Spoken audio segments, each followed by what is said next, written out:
આ ગુરુ શાના માટે છે?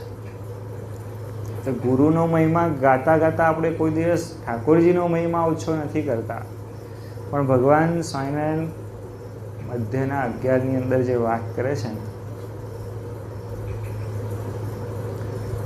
આમ તમે મધ્યનું 13 સાંભળો ને તો ખબર પડે કે હું શું છું, હું કોણ છું. એમ કે તમે પણ એ સ્વરૂપને દેખો છો, પણ તમારા સમજામાં પરિપૂર્ણ આવતું નથી. જો તમારા સમજામાં પરિપૂર્ણ આવે તો કામ ક્રોધાદિ કરવામાં પ્રયાસ કરવો પડશે નહીં.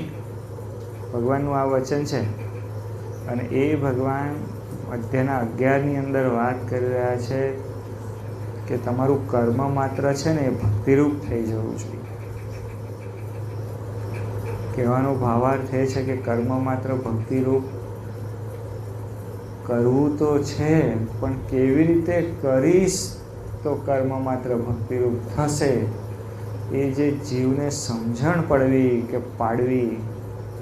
અને સાંજી ખરેખર તમે જે લોકો નોકરી કરતા હશો, ધંધા કરતા હશો, તો પણ જોજો અઠવાડિયું 10 દિવસ થાય પછી એવું થાય કે હવે આજે નહીં જવું, ચાલશે.